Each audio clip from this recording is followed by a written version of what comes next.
तप्त कांचन गौरांगी श्री राधे वृंदावनेश्वरी वृषभानुसुते देवी परमामि हरे प्रिय वाञ्छाकुलतरुभ्यश्च कृपा सिन्धुभ्यो च पतितानां पावनेभ्यो वैष्णवेभ्यो नमो नमः। जय श्री कृष्ण चैतन्य प्रभु नित्यानंद श्री अद्वैत गदाधर श्रीवासादि गौर भक्तवृंद। हरे कृष्णा कृष्णा कृष्णा हरे हरे, हरे राम राम राम हरे हरे, हरे कृष्णा कृष्णा कृष्णा हरे हरे, हरे राम राम राम हरे हरे, हरे कृष्णा कृष्णा कृष्णा हरे हरे, हरे राम राम राम हरे हरे, हरे कृष्णा।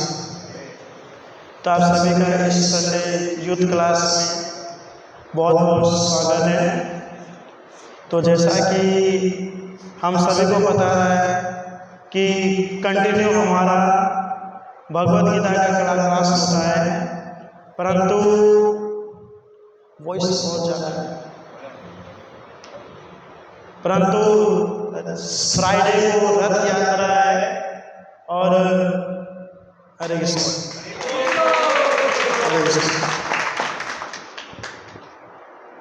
तो रथ यात्रा के कारण आज हम जगन्नाथ जी के बारे में कुछ जानने का प्रयास करेंगे। वैसे आज सभी को पता है कि जगन्नाथ जी जो है पूरे संसार के नाथ है कि नहीं।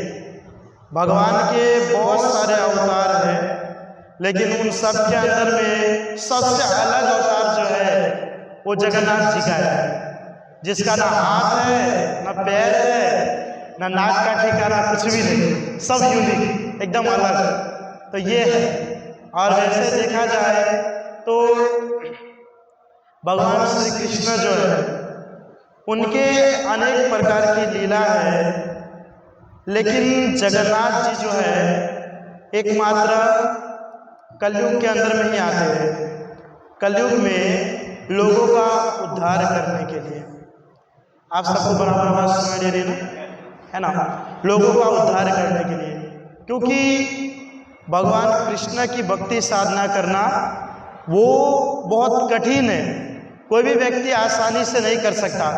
लेकिन अगर कोई जगन्नाथ जी की भक्ति साधना करना चाहे तो आसानी से कर सकता है।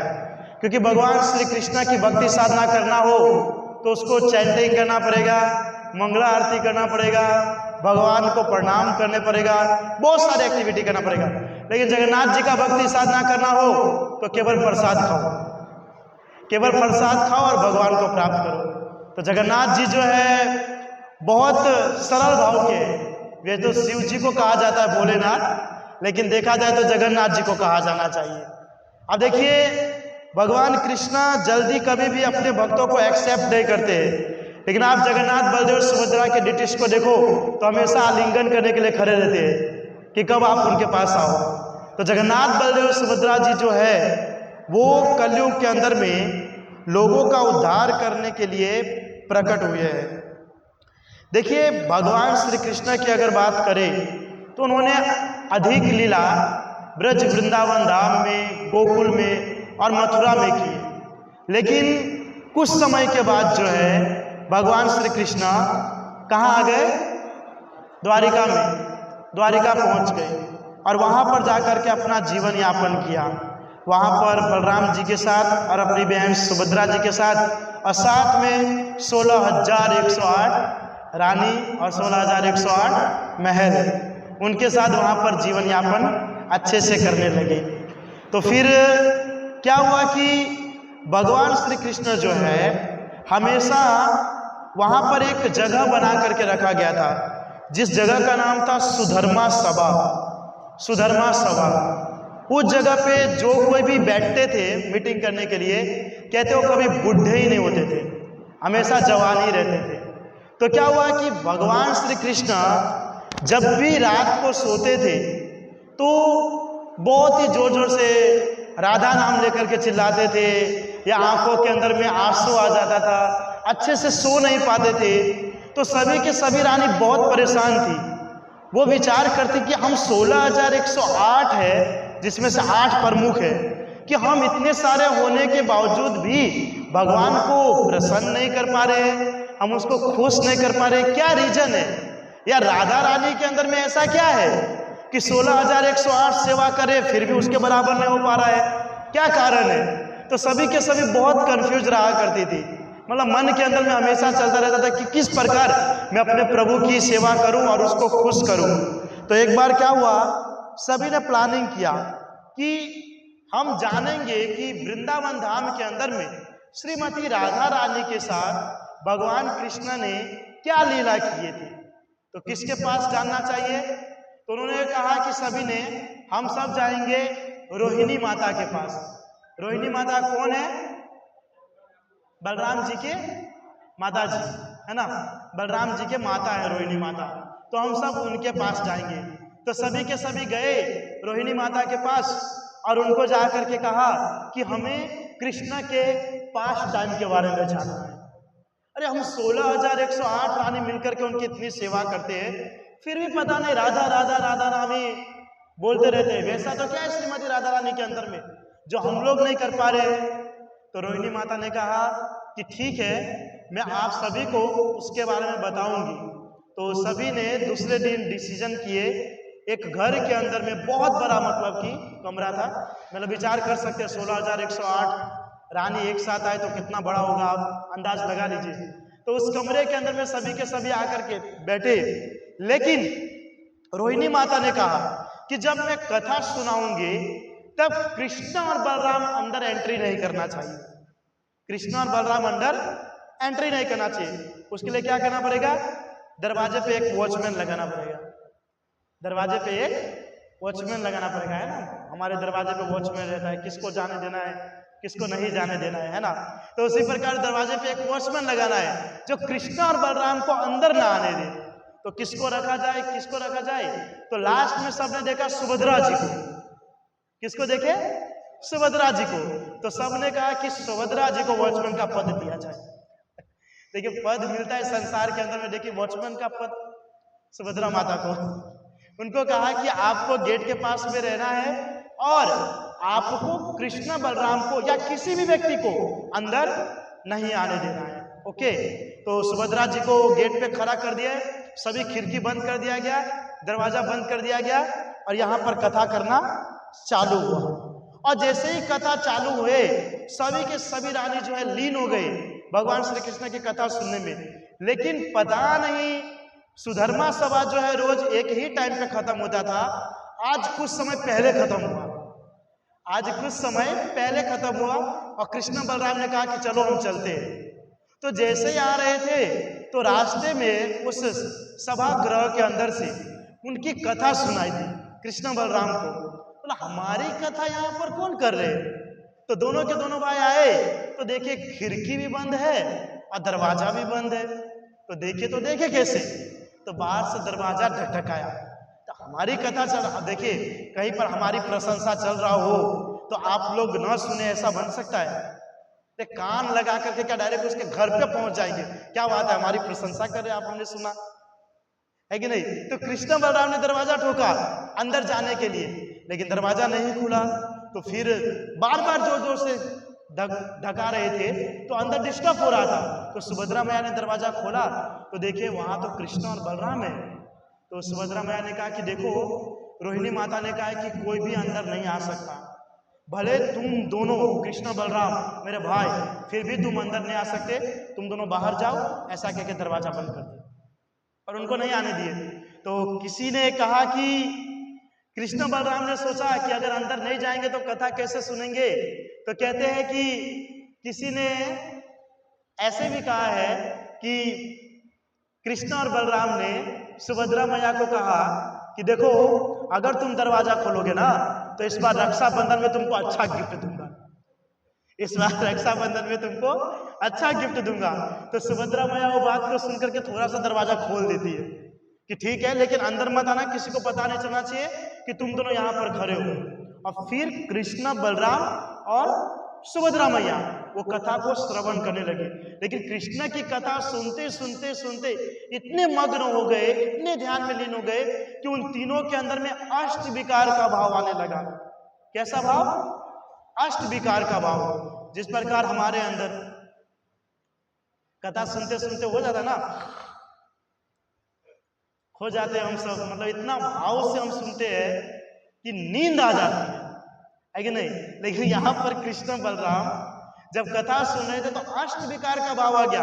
अष्ट विकार के भाव में अगर नॉर्मल देखा जाए तो क्या होता है कि आंखों से आंसू आता है, हाथ के रोंगटे खड़े हो जाते हैं, मतलब उनके अपने शरीर का कुछ पता नहीं चलता है। लेकिन जब इनको अष्ट विकार आया तो किसी का हाथ अंदर चला गया, पैर छोटा हो गया, किसी के नाक बड़े हो गए, किसी के आंख बड़े हो गए, किसी के कान ही नहीं दिख रहे, ऐसा भाव आ गया। और एकदम ध्यान से सुने, उनको खुद ही नहीं पता कि हमारा शरीर जो है परिवर्तन हो रहा है। लेकिन हमारे नारद मुनि आसमान में खड़े होकर के उस दृश्य को देख रहे थे, उस दृश्य को देख रहे थे। और जैसे ही कथा खत्म हुआ तो जब देख रहे कृष्ण बलराम सुभद्रा मैया, अरे शरीर तो पूरा परिवर्तन हो गया है, तो फटाफट अपने असली स्वरूप में आ रहे थे। तब तक नारद मुनि नारायण नारायण बजा दिए। और कृष्ण बलराम जब देखे तो अरे यार, नारद मुनि तो ये हमारे स्वरूप को देख लिए। तो उन्होंने नारद मुनि से कहा कि देखो, आप मेरे इस स्वरूप के बारे में किसी को मत बताना, बताइए तुमको क्या वरदान चाहिए, क्या तुम्हारी इच्छा है। तो नारद मुनि ने कहा कि देखो प्रभु, मैं इस स्वरूप के बारे में किसी को नहीं बताऊंगा, किसी को भी नहीं, पर मेरी एक जिज्ञासा है। जैसे कि आपने कहा कि आप मेरे से वरदान मांगिए, तो मेरा एक इच्छा है। क्या इच्छा है बताओ, मैं पूर्ति करूंगा। तो मैं चाहता हूं कि कलयुग के अंदर में अब भी जो आपने जो स्वरूप लिया था ना, वही स्वरूप लेकर के भक्तों का उद्धार करे, वही स्वरूप लेकर के भक्तों का उद्धार करे। बेचारा कृष्ण बलराम सुभद्रा मैया भी फंस गए। ये स्वरूप किसी को ना बताए, इसलिए उसको बोला कि वरदान मांगो, और उसने वरदान में बोला यही स्वरूप लेकर के आओ कलयुग, ताकि आप सभी का उद्धार कर सको।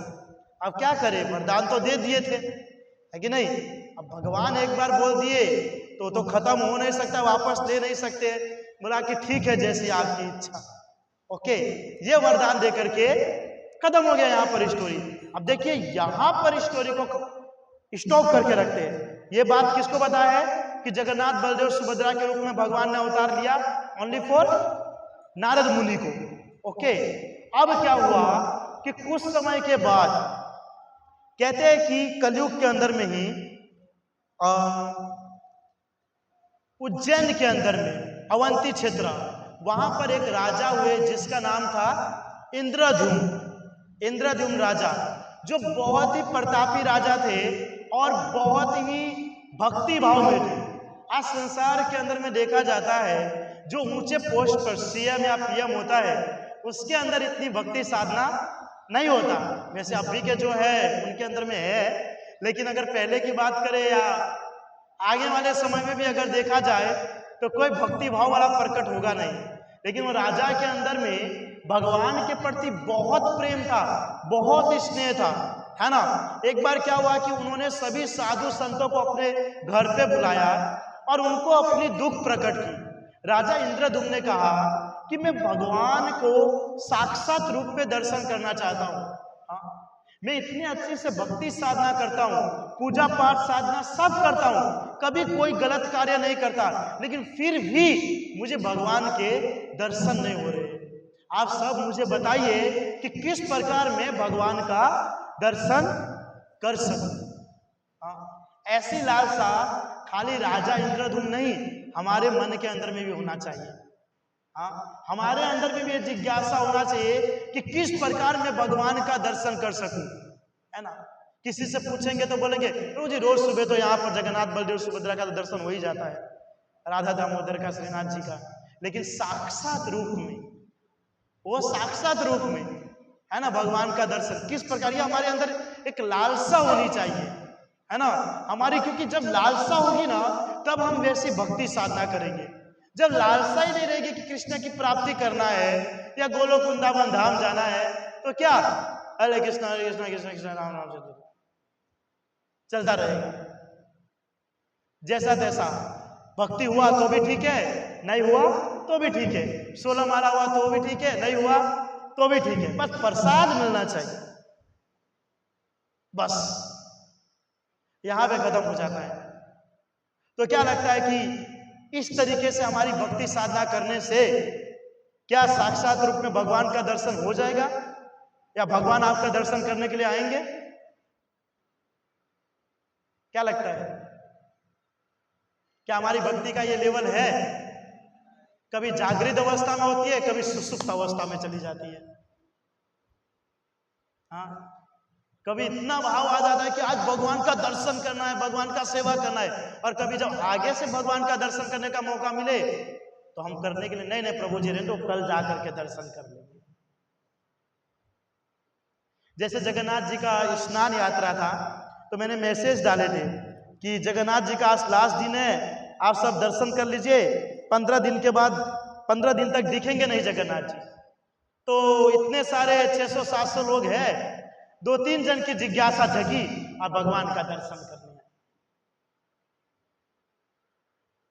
और सभी हमारे दर्शन करने आएंगे भगवान जी कि चलो कोई बात नहीं, आप तो हमारा दर्शन नहीं कर पाए, पट बंद हो गया, लेकिन हम आपके सामने अपना दर्शन देने के लिए आते हैं। ये होता है। हमारे अंदर एक जिज्ञासा होनी चाहिए, एक लालसा होनी चाहिए, लेकिन सच्ची क्या है, हमारी भक्ति वो लेवल नहीं है, हमारे भक्ति का वो लेवल नहीं है। हमारा भक्ति, मैंने कहा ना, कभी जागृत अवस्था में होता है, कभी सुसुप्त अवस्था में। कभी कोई भगवान के बारे में बता दे तो एकदम फॉर्म में आ जाते हैं, अरे क्या मैं भगवान की भक्ति साधा, कुछ नहीं करना है। और जैसे ही 2 दिन बीतता है वैसा का वैसा, वो मोटिवेशनल स्पीकर जैसा, जब जाएंगे सुनने के लिए 1 घंटा सुन के उठेंगे, यस मैं सब कुछ कर सकता हूं, संसार का कोई कार्य नहीं मैं नहीं कर सकता हूं, और 2 दिन बैठेगा मैं कुछ नहीं कर सकता। ऐसा कंडीशन हमारे भक्ति का, लेकिन लालसा रहनी चाहिए। अब देखिए भगवान जो है, भगवान श्री कृष्णा, उसका प्रणाम मंत्र क्या है? हे कृष्णा करुणा सिंधु दीन बंधु जगतपति। राजा बंधु लिखा है, अमीर बंधु क्या लिखा है? दीन बंधु, जो एकदम दीन है, जो एकदम दीन का मतलब जो अपने आप को एकदम विनम्र करके रखता है, जो सीरियसली भक्ति साधना में अपने को लेकर के रखा है, उसके बंधु यानी मित्र है, उनके मित्र है ना। लेकिन दर्शन किसको देने जा रहे हैं? राजा को। दर्शन राजा को मिल रहा है, तो फिर हम सबका, हमारा ही मित्र है ना दीन बंधु, तो हमको क्यों नहीं दर्शन मिल रहा है? अब बड़े बड़े राजा को क्यों दर्शन मिल रहा है? अब देखिए राय रामानंद राय चैतन्य महाप्रभु को कहा कि वो राजा को आपको दर्शन देना है, वो आपसे मिलना चाहते हैं, चैतन्य महाप्रभु ने मना कर दिया, मैं नहीं मिलना चाहता। और यहाँ पर राजा को दर्शन दे रहे, और हम इतने समय से माला जप कर रहे हैं, मंदिर में आ रहे हैं, किसी के सपने में भी नहीं आके दर्शन दे। साक्षात रूप तो बहुत ही दूर की बात है। तो आप इससे पता कर सकते हैं कि आपका और हमारा भक्ति का लेवल क्या है। कोई कोई मुझसे पूछता है, प्रभु जी मैं कैसे पता करूं कि मैं भक्ति में प्रोग्रेस कर रहा हूं? मैं कैसे पता चलूं कि मैं भक्ति में प्रोग्रेस कर रहा हूं? तो उसको ये जानना चाहिए, भक्ति में जब आप प्रोग्रेस करोगे ना, तो आपको हर समय भगवान का दर्शन होगा। लेकिन हमारा माइंड ऐसा है, भक्ति साधना करने के बावजूद भी इधर घूमेगा उधर घूमेगा, वहां बस खत्म। अब बोलेगा प्रभु जी हम तो अंतरराष्ट्रीय कृष्णा भावनामृत संघ से जुड़े हुए हैं, इस्कॉन मंदिर से। कहाँ के भक्त है? इस्कॉन मंदिर से। अच्छा, आज जब उसका पूरा देखने जाएंगे स्वाहा। तो राजा इंद्रदुम्न के अंदर में भगवान की प्राप्ति करने का या भगवान का दर्शन करने का इतना इच्छा था, सभी बड़े बड़े साधु संतों को बुलाया और उनको कहा कि मुझे भगवान का दर्शन करना है, बताए किस प्रकार किया जा सकता है। तो उसमें से एक साधु था, उसने कहा कि देखिए यहां से कुछ दूरी पर उत्कल क्षेत्र, श्री क्षेत्र जगन्नाथपुरी, वहां पर नीलाचल पर्वत है, जहां पर नीलाचल भगवान साक्षात रूप में बैठे हुए। जब मैं बहुत छोटा था तो वहां पर जाकर के मैंने भगवान का दर्शन किया। इतना अच्छा सुंदर उसका स्वरूप है कि आप देख करके मोहित हो जाएंगे। और वहां पर एक रोहिणी कुंड भी है, उस कुंड के अंदर में कोई व्यक्ति स्नान करे तो डायरेक्ट वैकुंठ धाम को प्राप्त हो जाता है। तो राजा ने जब इस चीज को सुना तो बहुत एकदम एक्साइटेड हो गया कि मैं भी किस प्रकार वहां पर जाकर के नील माधव का दर्शन कर सकूं, है ना, मैं भी किस प्रकार दर्शन कर सकूं। लेकिन राजा ने सोचा कि पहले मुझे मेरे मंत्री को भेजना चाहिए, पहले मेरे मंत्री को भेजना चाहिए, वो जाकर के देखेगा, उसके बाद मैं जाऊंगा, है कि नहीं। जैसे कोई युद्ध करने के लिए दोनों तरफ से जाता है तो ये नहीं, राजा पहले ही तैयार हो जाता है, पहले मंत्री जाकर के युद्ध करता है, फिर बाद में राजा की बारी आती है कि नहीं। तो पहले उन्होंने अपने मंत्री को भेजा, उस मंत्री का क्या नाम था, विद्यापति। क्या नाम था, विद्यापति, उस मंत्री का नाम था, उसको भेजा। लेकिन बात यह है कि जो नीलाचल पर्वत के ऊपर में जो जगन्नाथ बलदेव सुभद्रा नीलमाधव के रूप में प्रकट थे, उनका सेवा जो है एक सबर जाति का व्यक्ति करता था। सबर जाति यानी जो डुक्कर खाते हैं ना, सुअर खाते हैं, उस मतलब कि समाज में रहने वाला व्यक्ति जब उस नीलमाधव का सेवा किया करते थे, सबर जाति का, जिसका नाम था विश्ववासु, वो जाकर के रोज सेवा करता था। और वो ऐसा व्यक्ति था कि किसी को भी नीलमाधव की सेवा नहीं करने देता था। कहा जाता है कि कोई भी व्यक्ति अगर उस रास्ते से गुजरता था ना जहां नीलमाधव की सेवा होती है, गला काट देता था उसका, लेकिन भगवान तक नहीं जाने देता था उसको। उसकी ऐसी इच्छा थी कि मैं ही एकमात्र भगवान की सेवा करूंगा और कोई भी नहीं कर सकता, मैं ही करूंगा एकमात्र।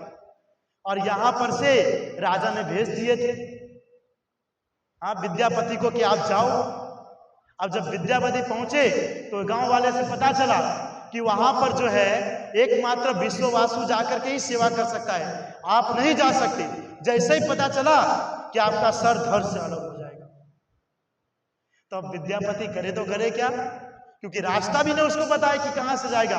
रास्ता एकमात्र विश्ववासु को ही पता था कि नीलमाधव को किस प्रकार कौन से रास्ते से जाकर के दर्शन करना है, किसी को ये उसके बारे में नहीं पता था।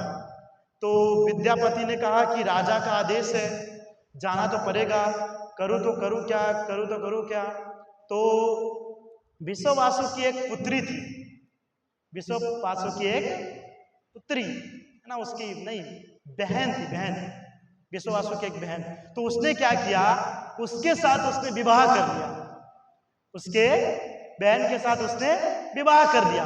अब विवाह करने के बाद उसने कहा कि देखो मेरी एक इच्छा है, आप जो आपका भाई है विश्ववासु, उसको जाकर के कहो कि मुझे जो है नीलमाधव का दर्शन करना है। हाँ, मैंने सुना है जो भी उसका दर्शन करने के लिए जाता है आपका भाई गला धड़ से अलग कर देता है, तो कृपया करके आप जाकर के बोलो, आप जाकर के उनको कहो तो वो मेरी आपकी बात को मान जाएंगे। तो उसने कहा कि ठीक है, मैं अपने भाई के पास जाती हूँ। तो अपने भाई के पास विश्ववासु के पास गए और उनको जाकर के कहा कि जो मेरे पति है विद्यापति, वो चाहते हैं कि नीलमाधव का दर्शन करे, वो किसी को भी नहीं बताएगा, खाली वो दर्शन कर लेगा बस। तो उसने कहा कि ठीक है, कल सवेरे जब मैं भगवान का दर्शन करने पूजा पाठ करने जाऊंगा तो आप अपने पति को बोल देना कि मेरे साथ आए। तो उसने क्या कहा कि विश्ववासु ने कि उनको बोल देना कि ये बात वहां के राजा को भी न बताए, उज्जैन के राजा अवंती के जो राजा इंद्रधूम्न, उसको भी नहीं बताए, ठीक है। अब देखिए यहां पर जोर दिया जा रहा है कि राजा को नहीं बताए। ये क्या रीजन था वो आपको 2 मिनट के बाद पता चलेगा। तो क्या हुआ कि इतना कह करके उसकी बहन जो है अपने पति विद्यापति के पास आए और विद्यापति को कहा कि मेरा भाई जो है वो मान गए हैं और आप कल सुबह उनके साथ चले जाइएगा। तो विद्यापति ने कहा कि एक काम कीजिए, आप मेरे लिए जो है धान आता है ना, वो धान लेकर के 5-6 किलो लेकर के आओ। तो लेकर के आई, बोले उसका क्या करना है, बस आप लेकर के आओ। तो लेकर के आए 5-6 किलो धान, और दूसरे दिन सुबह जो है विश्ववासु आगे आगे और विद्यापति पीछे पीछे। अब विद्यापति ने क्या किया कि जो धान लेकर के गया था ना, वो रास्ते में गिराते हुए जा रहा था, और आगे पहुंचते गए पहुंचते गए पहुंचते गए और अंतिम पड़ाव पर आ गए, जहां पर उन्होंने नीलमाधव का दर्शन किया। और विद्यापति ने भी नीलमाधव का दर्शन किया, देख करके बहुत प्रसन्न हो गए, क्योंकि कहते हैं कि नीलमाधव का उस समय केवल दर्शन करने मात्र से व्यक्ति पवित्र हो जाता था, उसके अंदर में भाव भक्ति ऑटोमेटिक जागृत हो जाता था। फिर जो वहां पर रोहिणी कुंड था उसके अंदर में भी उसने स्नान किया, और स्नान करने मात्र से बैकुंठ धाम जाने के वो पात्र बन गए। फिर पूजा पाठ करके सब कुछ करके वापस लौट आए, और फिर जो है विद्यापति वहां से डायरेक्ट चले गए राजा के पास, राजा इंद्रधुम्न के पास गए। और राजा इंद्रधुम्न के पास जाकर के कहा कि मैंने पता लगा लिया है कि भगवान नीलमाधव कहाँ पर वास कर रहे हैं। वो जो है नीलाचल पर्वत पर वास करते हैं, और उनकी सेवा जो है सवर जाति का एक व्यक्ति है जिसका नाम है विश्ववासु, वो कर रहे हैं, लेकिन वो किसी को जाने नहीं देते। लेकिन मैंने जैसे तैसे उसका दर्शन कर लिया है, अब हम सभी के सभी जो है वहां पर दर्शन करने के लिए जाएंगे। तो राजा तो बहुत प्रसन्न हो गए, लेकिन उस ही समय में वहां पर नारद मुनि प्रकट हुए, वहां पर नारद मुनि प्रकट हुए राजा इंद्रधुम्न के पास।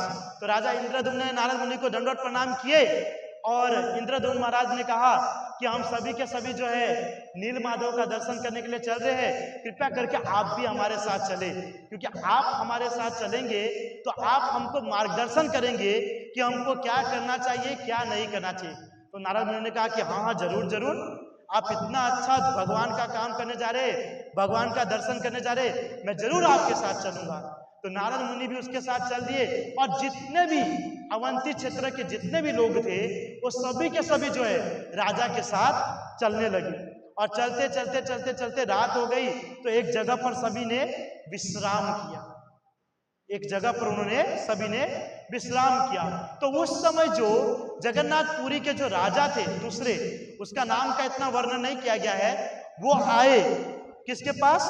राजा इंद्रधुम्न के पास, और उसको आकर के कहा कि देखिए आपके आने से पहले एक दुख का समाचार है। उसके अंदर में कैसा है कि आपके आने से पहले बहुत आंधी तूफान आया, बहुत सारे बर्फ गिरे, बहुत सारे बालू गिरे। उससे क्या हुआ कि नीलमाधव जहां पर उपस्थित थे वो पूरा पहाड़ बन चुका है, वो पूरा पहाड़ बन चुका है। अब आप उसका दर्शन नहीं कर सकते, कृपा करके मुझे माफ करें। तो राजा इंद्रधुम्न जो है बहुत दुखी हो गए, बहुत दुखी। लेकिन यही बात विश्ववासु ने विद्यापति को बोला था।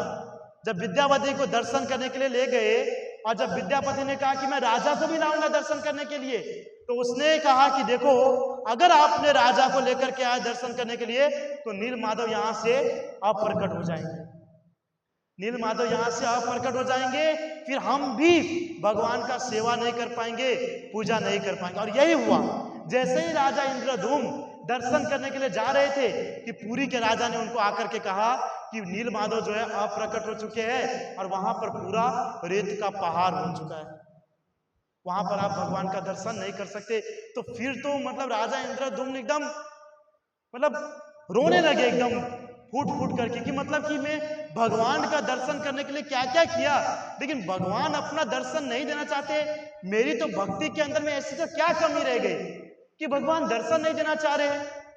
कितना भक्ति साधना किया, साधु संतों को बुलाया, हाँ मैंने अपने स्पेशल ना भेजा व्यक्ति को कि आप वहां पर जाकर के भगवान का दर्शन करके आओ, मुझे उसके बारे में बताओ, सब कुछ किया, लेकिन फिर भी भगवान का दर्शन नहीं। नारद मुनि को जोर जोर से बोलने लगे। नारद मुनि ने कहा कि कृपया आप शांत हो जाइए। अब नारद मुनि को तो सब घटना पता ही है, क्योंकि जो नीलमाधव स्वरूप में जो भगवान थे वो विष्णु स्वरूप में ही था। और आपको मैंने बताया था स्टोरी के अंदर में, नारद मुनि ने कहा था कि कलयुग के अंदर में आपको आकर के प्रकट होना है। तो नारद मुनि को सब पता था कि कब जगन्नाथ बलदेव सुभद्रा प्रकट होने वाले हैं।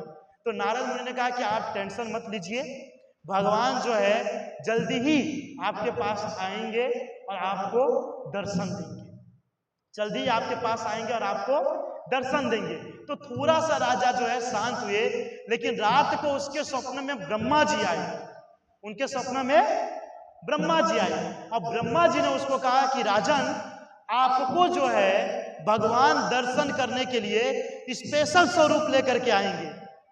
वो स्पेशल स्वरूप लेकर के आएंगे, नीलमाधव स्वरूप में नहीं, ऐसे स्वरूप में जिसके ना हाथ है, ना पैर है, ना आंख बड़े बड़े और कान का कुछ ठिकाना नहीं।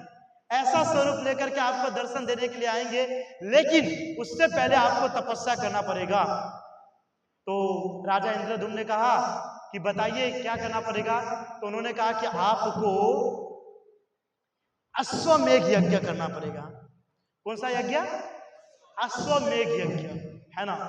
तो अश्वमेघ यज्ञ जब आपका कंप्लीट होगा तब जाकर के जो है आप भगवान का दर्शन कर पाओगे। तो राजा फिर से बहुत खुश हो गया। दूसरे दिन सुबह सुबह सभी को बुलाया, बड़े बड़े विद्वान पंडित को, अश्वमेघ यज्ञ की तैयारी की गई और राजा ने यज्ञ करना चालू किया। और जैसे ही 99 यज्ञ कंप्लीट हुआ, एक बाकी था, तो सभी ने देखा कि समुद्र के बीच में एक बहुत बड़ा काष्ठ दारू, वो लकड़ी का नाम है, बहुत बड़ा काष्ठ का लकड़ी एकदम चमक रहे, एकदम मतलब 100 सूर्य के जैसे, और आजू बाजू ऐसा लग रहा है कि मतलब कि जैसे भगवान कहीं दर्शन हो जाते हैं तो कैसा उसका प्रकाश चारों ओर फैलता है, वैसा प्रकाश दिख रहा था। तो सभी के सभी ने जाकर के राजा को बताया, अरे भगवान प्रकट हो गए, भगवान प्रकट हो गए, सभी के सभी चलो। और तुरंत वो सभा यज्ञ किया और सभी के सभी लोग, राजा, प्रधानमंत्री, मुख्यमंत्री, नारद मुनि भी, सभी के सभी भाग करके उस किनारे पर आए, समुद्र के किनारे पर आए और देखा बहुत बड़ा काष्ठ यानी कि लकड़ी, बहुत बड़ी लकड़ी वहां पर उपस्थित था। तो राजा ने बहुत सारे मंत्री को बुला करके, सिपाहियों को बुला करके उस लकड़ी को बाहर निकाला। अब उन सबको ये पता नहीं चल रहा था कि लकड़ी का करना क्या है, या भगवान ने दर्शन दिया तो क्या लकड़ी के रूप में दर्शन दिया है, कैसे समझे। तो फिर से उनके सपने के अंदर में, मतलब उस समय ही कहते हैं कि माइंड के अंदर में यहाँ परफेक्टली नहीं बताया गया है, कहते हैं कि विश्वकर्मा जी आते हैं। कौन? विश्वकर्मा जी। विश्वकर्मा जी कहते हैं कि ये जो काष्ठ की लकड़ी जो है ये साक्षात भगवान का स्वरूप है और इसका आकार मैं स्वयं आकर के दूंगा। आप लोग को यह नहीं विचार करना है कि ये भगवान है या नहीं, मैं स्वयं आऊंगा और इसको भगवान की प्रतिमा का स्वरूप दूंगा। और ये कब तक बनेगा? 15 दिन तक। 15 दिन तक ये बनेगा। आप जो है एक बड़ा सा घर बनाइए, उसके अंदर में एक काष्ठ को रखिए और उसके अंदर में कोई प्रवेश नहीं करेगा, कोई प्रवेश नहीं करेगा। 15 दिन मैं ही अंदर रहूंगा और मैं ही पूरा प्रतिमा बना करके 15 दिन के बाद मैं बाहर चला जाऊंगा। उसके बीच में कोई भी एंट्री नहीं करना चाहिए, कोई भी नहीं। तो राजा ने कहा कि हाँ ठीक है, कोई बात नहीं। और दूसरे दिन ही विश्वकर्मा जी जो है एक बुढ़ा शरीर बना करके ना, 80-90 साल का बुढ़ा हो जाता ना, एकदम झुका हुआ आकार रहता है, सी टाइप का, वैसा आकार लेकर के आए, अपना सैनी हथौड़ा लेकर के बैग टांगते हुए, और अंदर चले गए और सबको कहा 15 दिन तक मुझे कोई डिस्टर्ब नहीं करेगा। लेकिन राजा के अंदर में इतना लालसा, इतना लालसा कि कब भगवान का मूर्ति बनेगा, कब मैं भगवान का दर्शन करूंगा, रोक नहीं पा रहे थे। लेकिन उन्होंने कहा दिया 15 दिन, और अंदर से जाकर के उन्होंने दरवाजा लॉक कर दिया। फिर दूसरे दिन काम करना चालू हुआ। तो रोज सुबह शाम जो है बाहर से ही खाने की थाली अंदर डाल दिया जाता था। अब विश्वकर्मा जी ग्रहण कर लेते थे। तो 1 दिन बीता, 2 दिन बीता, 3 दिन बीता। राजा ने सोचा कि अगर वो अंदर बैठ करके काम कर रहा है तो कुछ ठक-मक का तो आवाज ही नहीं आ रहा है। अब देखिए, कोई मतलब काष्ठ की लकड़ी का कोई मूर्ति बनाया गया है, कोई भी काम चलेगा तो थोड़ा तो आवाज आएगा ना कि भाई हथौड़ा मार रहा है कि छेनी मार रहा है। राजा सोच रहा है कहीं बुढ़वा हरी बोल तो नहीं हो गया, क्या करे। अब उसने कहा कि अंदर भी नहीं आना है। हाँ, 3 दिन हो गया, सुबह भी आवाज नहीं, दोपहर को भी आवाज नहीं, शाम को भी कुछ आवाज ही नहीं आ रहा है। तो उसकी पत्नी थी गुंडीचा, गुंडीचा उसकी पत्नी का नाम है, इंद्रद्युम्न के। तो उसने कहा कि मुझे लगता है कि हमको अंदर जाना चाहिए। तो उसने कहा कि नहीं नहीं, अंदर नहीं जा सकते। उन्होंने कहा कि अंदर जाओगे तो आधा अधूरा काम करके भाग जाएगा, हम अंदर नहीं। लेकिन जानना तो पड़ेगा ना, कुछ आवाज भी नहीं आ रहा है, काम चल रहा है कि क्या हो रहा है। वो खा पी रहा, वो थाली भी रिटर्न नहीं आ रहा है। खाने के बाद कम से कम थाली वो भी रिटर्न नहीं, न कोई ठक्कर मकर कुछ भी है कि। तो राजा भी सोचने लगे बात तो सही है, क्या करे क्या करे क्या करे। बोला कुछ समय बीतने दो। 4 दिन बीता, 5 दिन बीता, 6 दिन बीत गया, लेकिन 7वां दिन जो राजा इंद्रधुम्न की पत्नी थी गुंडीचा, उससे रहा नहीं गया। बोला कि आज तो मैं अंदर जाके रहूंगी, देखना चाहती हूँ कर क्या रहे। अरे कुछ तो पता चलना चाहिए कि काम चल रहा है कि नहीं चल रहा है। हम इतना एक्साइटेड होकर के बैठे, अब पता चला पहले दिन ही वापस से चले गए थे। तो गए दरवाजा खोल करके अंदर, जैसे ही घुसे तो देखे तो सब आधा अधूरा काम, सब आधा अधूरा काम। अब विश्वकर्मा जी जो बुजुर्ग स्वरूप लेकर के आए थे वो भी नहीं दिख रहे हैं।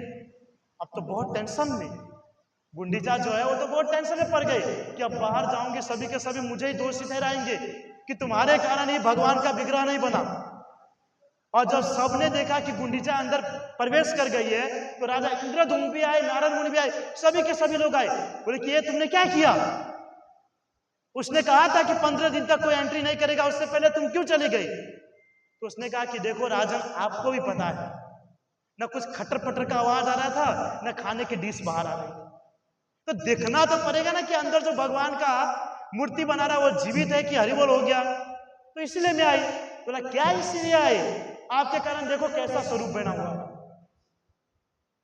तो राजा इंद्रधुम्न ने देखा तो बेचारा रोने लगा कि उसका पैर भी नहीं था, हाथ भी नहीं थे। तो बोले कि देखो तुमने 3-4 दिन पहले इसको खोला ना दरवाजा को, इसने इनका हाथ पैर बनाना भूल गया और छोड़ करके भाग गया। बताओ अब हाथ पैर आप बनाएंगे? हाँ आप बनाएंगे हाथ पैर? तो सब आपस में डिस्कशन, लड़ाई झगड़ा करने लगे। इसमें नारद ने कहा कृपया करके सभी शांत हो जाइए। और राज्यसभा के अंदर में ना सब एकदम चालू हो जाते, तो यहाँ से ऑर्डर ऑर्डर, हम बैठे हैं यहाँ। तो नारद ने सबको शांत किया। अरे शांत रहो, तो भी कोई नहीं हो रहा है। नहीं नहीं नहीं ये क्या हो गया, भगवान का स्वरूप नहीं बना। अरे गुंडीचा, ये राजा इंद्रधुम्न को इतनी जल्दी क्या, हम सब भगवान कितना सोच। नारद मुनि ने कहा कि हम जो है धर्म के प्रतीक हैं, हम भगवान के स्वरूप है, भगवान के अवतार है, कृपया करके हमारी बात को सुनने की चेष्टा करें। तो राजा इंद्रधुम्न शांत हो जाइए, शांत हो जाइए। नारद मुनि कुछ कहा जाता है, कहना चाहते हैं, माइक उनके साइड किया जाए। बोले नारद मुनि जी क्या कहना चाहते हैं? अरे देखिए द्वापर युग की बात है। हाँ, रोहिणी माता 16,108 रानी को कथा सुना रहे थे भगवान कृष्ण और बलराम के बारे में। हाँ, तब उन्होंने कथा सुन करके उसके अंदर में इतना स्वीकार आया कि यही स्वरूप उनका उस समय बन गया था। और जब उन्होंने मुझे देखा तो बोला कि किसी को मत बताना, बोलो तुमको क्या वरदान चाहिए। तब नारद मुनि ने कहा कि मैंने उनसे कहा था कि यही स्वरूप जो है मैं कलयुग में देखना चाहता हूं। तो ये जो आप देख रहे हो ना, ये जगन्नाथ बलदेव सुभद्रा, ये पूर्ण रूप से मूर्ति है। फालतू में आप लोग बोलो इसका पैर नहीं है, किसी के आंख बड़े कर दिए, किसी के नाक नहीं है, किसी के कान नहीं, आंख। अरे यही स्वरूप है, यही जगन्नाथ बलदेव सुभद्रा है। तो जब जगन्नाथ बलदेव सुभद्रा के इस स्वरूप को राजा इंद्रधुम्न ने कहा और नारद मुनि ने बात कहा, तब जाकर के उसने कहा कि हाँ हाँ हाँ हो सकता है। नारद मुनि कह रहे यानी बिल्कुल परफेक्ट। फिर जाकर के जगन्नाथ बलदेव सुभद्रा को जो है नीलाचल पर्वत वहां पर जाकर के स्थापित किया और इस प्रकार जो है जगन्नाथ बलदेव सुभद्रा की उत्पत्ति हुई, यानी उत्पन्न हुए, प्राकट्य हुआ राजा इंद्रधुम्न के जरिए। और उसी जगन्नाथ बलदेव सुभद्रा को हम आज दर्शन करते हैं। देखिए वैसे जगन्नाथ बलदेव सुभद्रा का जो मुख्य स्वरूप है वो द्वापर युग के अंदर में ही हो गया था, लेकिन क्या है कि वो स्वरूप किसी को बताना नहीं चाहते थे। लेकिन नारद मुनि की कृपा से आज कलयुग के अंदर में भी जगन्नाथ बलदेव सुभद्रा का ये मतलब कि एकदम सुंदर स्वरूप सभी दर्शन करते हैं। बहुत सारे जब नए नए भक्त आते हैं ना, तो राजा इंद्रधुम्न और वहां के जितने भी लोग थे उनको जो कंफ्यूजन हुआ था कि इसका हाथ कहाँ है, इसका पैर कहाँ है, तो लोग भी यहाँ पर आकर के सोचते हैं कि भाई ये कैसा आपका भगवान है, ना पैर है ना हाथ है, किसी का आंख बड़ा है, किसी का नाक नहीं दिख रहा है, किसी का कान नहीं दिख रहा है।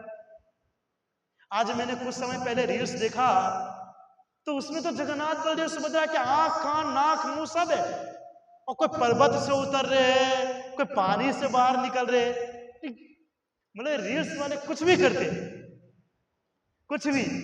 वास्तविक स्वरूप भगवान का ये जगन्नाथ बलदेव सुभद्रा भी सोचते होंगे अगर रील्स देख लिए होंगे तो, कि भाई साहब मेरे तो द्वापर युग से ही पैर हाथ नहीं है, ये कलयुग वाले इंस्टाग्राम पे कहां से हाथ पैर उत्पन्न कर दिए, वो भी विचार करते होंगे। तो वास्तविक में जगन्नाथ बलदेव सुभद्रा का स्वरूप इस प्रकार से, और ये जो हम जगन्नाथ बलदेव सुभद्रा जी को रथ पर बैठा करके रथ यात्रा निकालते हैं, है कि नहीं, इसके पीछे भी एक स्टोरी है, इसके पीछे भी स्टोरी है। हम तो क्या है कि सिर्फ हाँ ये जगन्नाथ बलदेव सुभद्रा है, रथ निकलेगा, जाएंगे, डांस करेंगे, प्रसाद खाएंगे, घर पे जाकर के सो जाएंगे। नहीं तो किसी किसी लोगों का होगा मस्त स्टाइल वाला बाल बाल रखेंगे, मस्त वो कुर्ता उर्ता पहनेंगे, स्टाइल वाला धोती पहनेंगे, माता जी लोग मस्त तैयार हो जाएंगे और जगन्नाथ जी के सामने नाच करके बस चलो हो गया जगन्नाथ रथ यात्रा। किसी को पता ही नहीं है कि रथ यात्रा क्यों निकाला जाता है, किसी को पता है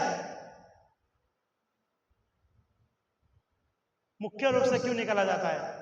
क्या हमारे लिए क्या, कि हमको जगन्नाथ जी देखना चाहते हैं अच्छे अच्छे धोती कुर्ता में, है ना, फैंसी कुर्ता, या सजा करके एकदम जो जाते हैं जगन्नाथ जी के आगे, इसके लिए?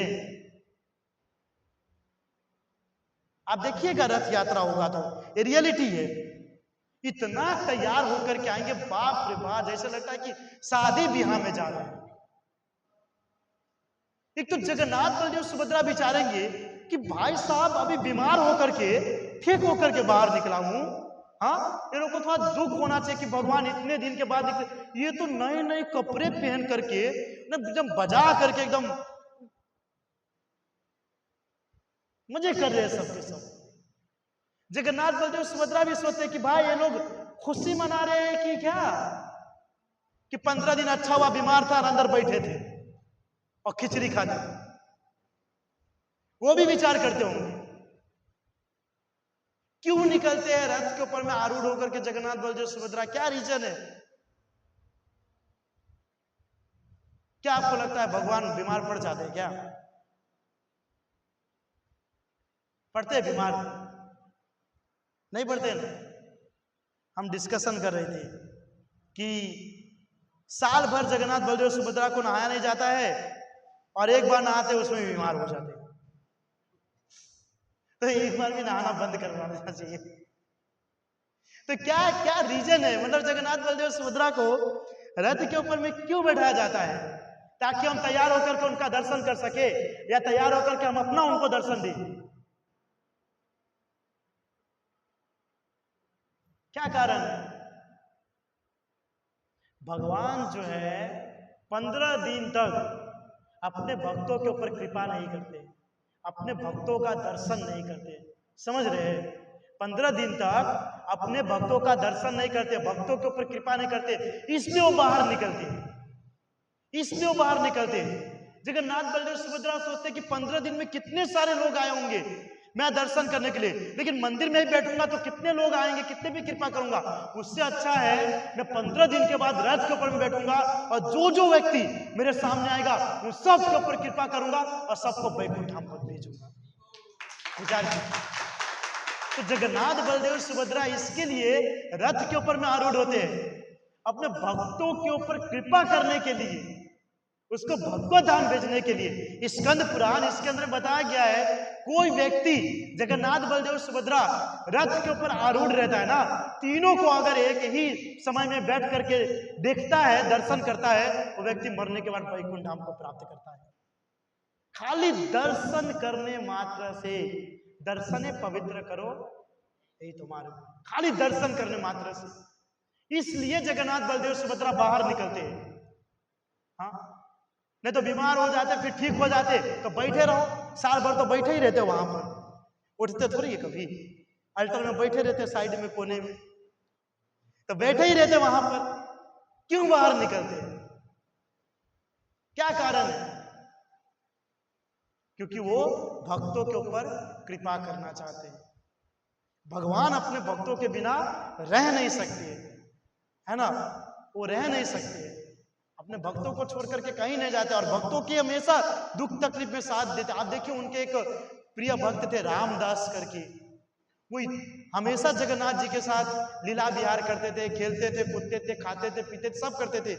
एक बार रामदास बीमार हो गया, बेड से उठ नहीं पाता था, वही बेड पर मल मूत्र त्याग करता था, खाता था, पीता था, कोई उसकी सेवा करने नहीं जाते थे। रात को देर रात से जगन्नाथ जी स्वयं आते थे, वो मल मूत्र को साफ करते थे, उसके खाना पीना जो छोड़ देता था, वो कपड़े पूरा गंदा वो पहना हुआ सब चेंज करते थे, नहलाते धुलाते थे और वापस बेड पर रखते थे अपने भक्तों को।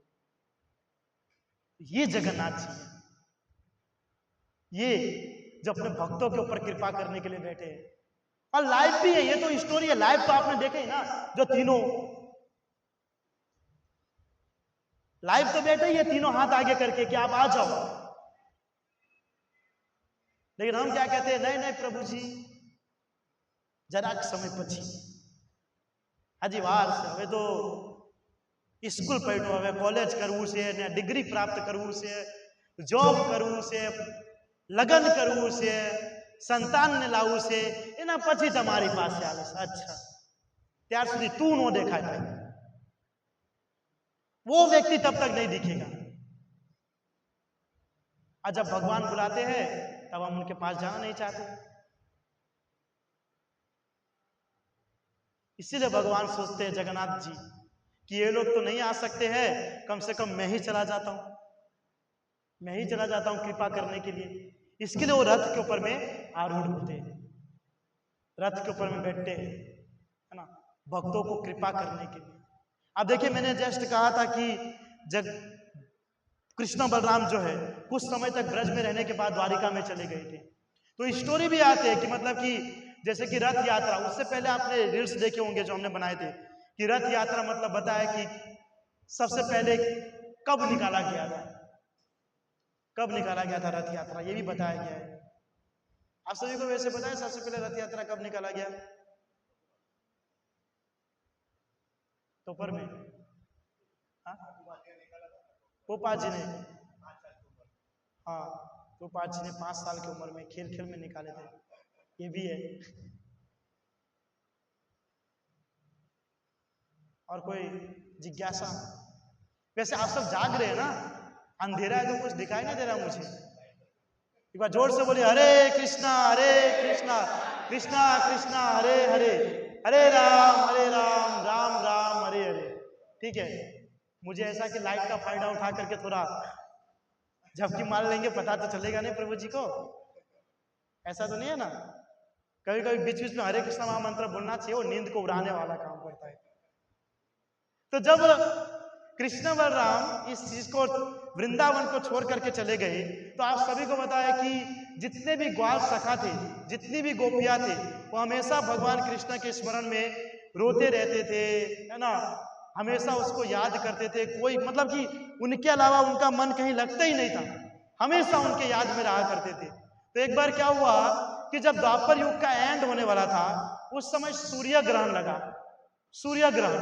और कहा जाता है कि जब भी सूर्य ग्रहण या चंद्र ग्रहण लगता है, व्यक्ति को पवित्र नदी में जाकर के स्नान करना चाहिए, पवित्र नदी में जाकर के स्नान करना चाहिए। तो कृष्ण बलराम बैठे हुए थे द्वारिका के अंदर में, और उन्होंने देखा कि सूर्य ग्रहण लगा हुआ है, तो हमको जाना चाहिए कोई पवित्र स्थान पर स्नान करने के लिए। तो कहाँ चले? तो सभी ने डिस्कशन किया कि हमको कुरुक्षेत्र जाना चाहिए। कहाँ जाना चाहिए? कुरुक्षेत्र, क्योंकि वो बहुत पवित्र स्थान है, क्योंकि परशुराम जी ने, है ना, बहुत सारे राजाओं को हरि बोल करके वहीं पे अपने पश्चाताप किए थे, तो बोले कि वहां पे हमको जाना चाहिए। तो जितने भी द्वारिका वासी थे सभी को कह दिया गया कि हम सभी के सभी जो है कल सुबह कुरुक्षेत्र में जाएंगे और वहां पर स्नान करेंगे। और जब यह बात ब्रज के अंदर में पता चली, नंद बाबा यशोदा को, कृष्ण के ग्वाल सखा को, है ना, जितने भी गोपियां थे उन सबको, तो सभी के सभी, है ना, वृंदावन से भी, गोकुल से भी, मथुरा से भी, सभी के सभी ने कहा कि हम सभी भी वहां पर जाकर के स्नान करेंगे। कम से कम इसी बहाने कृष्ण का दर्शन तो होगा, इसी बहाने कृष्ण का दर्शन तो होगा। तो सभी के सभी इधर से भी निकले और करोड़ों अरबों की संख्या में लोग वहां पर इकट्ठे हुए। और वहां पर भगवान श्री कृष्ण के लिए बहुत बड़ा महल बनाया गया कि राजा है, छोटे बहुत झोपड़ी में तो रहेंगे नहीं, तो बहुत बड़ा महल बनाया गया कृष्ण के लिए। और उस महल के अंदर में वो विश्राम कर रहे थे। तब तक वहां पर पूरे ब्रज के लोग इकट्ठा हो गए।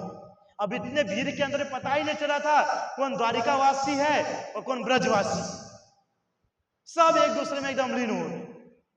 तो फिर नंद बाबा यशोदा जो है वो द्वारपाल के पास गए और उसको जाकर के कहा कि आप कृष्ण को जाकर के कहो कि हम उनसे मिलना चाहते हैं। तो द्वारपाल ने कहा कि नहीं नहीं नहीं, वो किसी से नहीं मिलते, आप लोग जाइए यहाँ से। कौन है आप लोग? हमने तो कभी आपको देखा नहीं है। अब उनको क्या पता कि जब यहाँ नहीं आए थे तो उससे पहले ब्रज में वास कर रहे थे और वही उनके माता पिता थे जो पाल पोस करके बड़े किए। अब उसको क्या पता? बोला कि नहीं आप अंदर नहीं जा सकते। बोला कि आप एक बार कृष्ण को जाकर के कहो कि नंद बाबा और यशोदा आए। बोला नहीं नहीं हम नहीं बोलेंगे, जाओ तुम जाओ। जैसे सुदामा जी बोले थे कि कृष्ण को जाकर के कह दो कि उसके मित्र आए। कभी कभी क्या होता है पता है कि जो राजा के सेना होते हैं ना, वही अपने आप को राजा मान लेता है, वही राजा मान लेता है कि हम ही बहुत बड़े हैं। वो क्या बोले कि तुम फटे चिट्टे कपड़े में आया हुआ ये इंसान और जो पूरे ब्रह्मांड के राजा है उसके मित्र होंगे। उसको देख करके हंसने लगे। बोला कि जाओ तुम यहां से बाहर निकलो। तुमको देख करके हमारे जो राजा है वो भी देख करके हंसने लगे कि बाहर निकलो। और जैसे ही जाकर के कहा कि सुदामा जी आए हैं, न सर पे है पगड़ी न तन पे है जामा, कोई चीज का ठिकाना नहीं, डायरेक्ट दौड़ते हुए गए मिलने के लिए। उसी प्रकार सेम कंडीशन यहाँ हुआ। बार बार जब प्रयास किया नंद बाबा यशोदा ने तो उन्होंने जाकर के कहा कि कोई नंद बाबा यशोदा करके आपसे मिलने के लिए आए, बार बार बोल रहे। तो कृष्ण ने कहा कि नंद बाबा यशोदा आए। दौड़ते हुए वहां से गए, दौड़ते हुए गए और माता पिता को जाकर के एकदम आलिंगन कर दिए कृष्ण ने। और माता पिता बहुत खुश है कि कितने लंबे समय के बाद कृष्ण के साथ उसकी भेंट हुई थी। एकदम रोने लगे आलिंगन करते हुए और अपने माता पिता को लेकर के वो जहां पर कृष्ण जिस आसन पर बैठे थे वहां पे नंद बाबा यशोदा को बैठाए। वहां पर नंद बाबा यशोदा को बैठाए और स्वयं भगवान श्री कृष्ण चरणों में बैठे। नंद बाबा यशोदा एक ही बात कह रहे, तुम वापस आ जाओ। भगवान श्री कृष्ण को नंद बाबा यशोदा रोते हुए, वो जो दृश्य है ना उस समय का इतना बढ़िया है कि नंद बाबा यशोदा ऊपर बैठे हुए हैं, भगवान श्री कृष्ण चरणों में बैठे हुए और नंद बाबा यशोदा भी रो रहे और भगवान कृष्ण भी रो रहे। हाँ, और नंद बाबा और यशोदा मैया रोते रोते कह रहे कि तुम वापस से आ जाओ, तुम इस द्वारिका से वापस से ब्रज में आ जाओ और वहां पर वास करो। तुम्हारे बिना वहां पर किसी का कुछ चल नहीं रहा है, कोई अच्छे से रह नहीं पा रहा है, किसी को कोई प्रकार का आनंद नहीं आ रहा है, सब रूखा सूखा लग रहा है। कृष्ण तुम वापस आ जाओ, तुम वापस आ जाओ। अब कृष्ण कुछ कर नहीं सकते, कृष्ण कुछ कर नहीं सकते, वो वापस जा नहीं सकते। बार बार उसको कह रहे तुम वापस आ जाओ। यशोदा मैया तो यहां तक बोलती है कि मैंने तो उसको उखल में बांधा था इसलिए तू नहीं आ रहा है ना, आज के बाद मैं कभी तुझे उखल में नहीं बांधूंगी, कभी तुझे उखल में नहीं बांधूंगी, तू वापस आ जा। क्या मैं लकड़ी लेकर के तुझे मारती थी, छड़ी लेकर के, इसलिए तू नहीं आना चाह रहा है? तो मैं तुझे कभी छड़ी से नहीं मारूंगी। नंद बाबा ने कहा कि मैं तुमको डांटता था इसलिए तुम नहीं आना चाह रहे हो, मैं तुमको कभी नहीं डांटूंगा, तुमको जो करना है, जिसके घर में चोरी करना है, जो करना है सब करो, हम कुछ नहीं बोलेंगे, पर तुम वापस आ जाओ,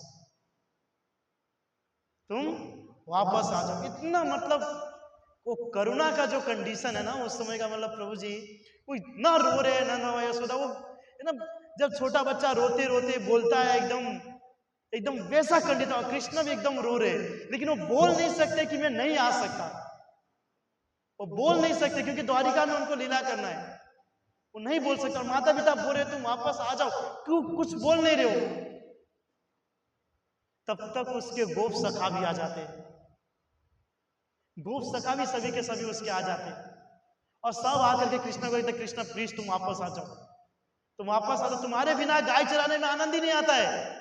तुम रहते थे तो हम सब मिलकर के बांट करके एक दूसरे को भोजन खिलाते थे, नाचते थे, गाते थे, सोते थे, सब लीला करते थे, लेकिन तुम्हारे बिना सब सुना पड़ गया है। तुम प्लीज वापस आ जाओ, प्लीज वापस आ जाओ, तुम जो बोलोगे वही करूंगा, हम सब खेलेंगे, तुम्हारा कभी डाउन नहीं आएगा, तुम्हारा कभी डाउन नहीं आएगा, हम सब डाउन देंगे, तुमको खेलने से मना भी नहीं करेंगे, तुम वापस आ जाओ। इन कृष्णा करे तो करे क्या? कृष्ण ने सोचा कि अगर यहां पर रहा तो कंडीशन बहुत खराब हो जाएगी। कृष्ण वहां से उठ करके धीरे धीरे निकलने लगे और नंद बाबा यशोदा और उनके गोप सखा पीछे से देख रहे। कृष्ण यहाँ पर नीचे बैठे हुए थे, यहाँ पे नंद बाबा यशोदा, यहाँ गोप सखा, और कृष्ण यहाँ से उठ करके जा रहे और पीछे से कह रहे कि रुक जाओ, माता पिता बोल रहे, उसके ग्वाल सखा बोल रहे, और कृष्ण जो है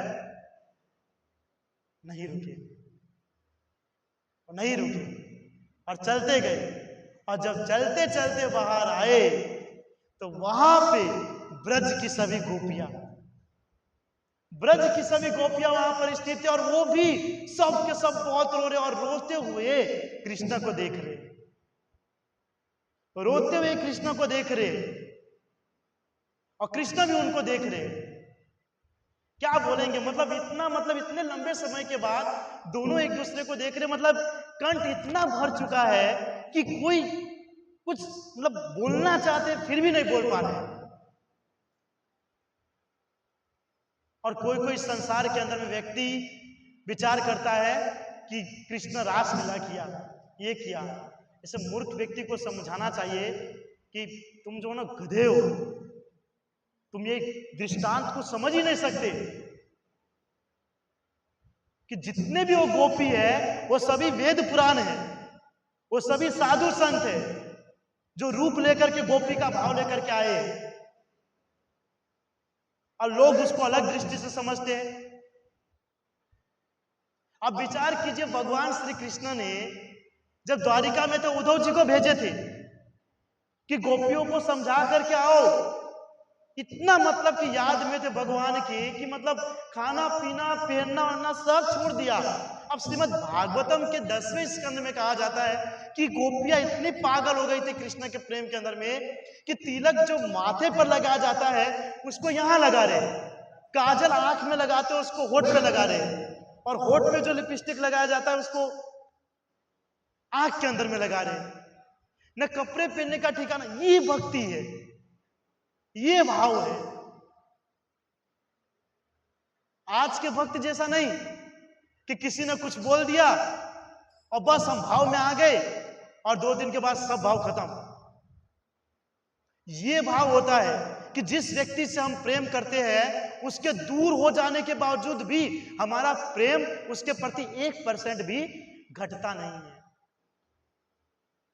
ये भक्ति होता है, ये भाव होता है, ये प्रेम होता है।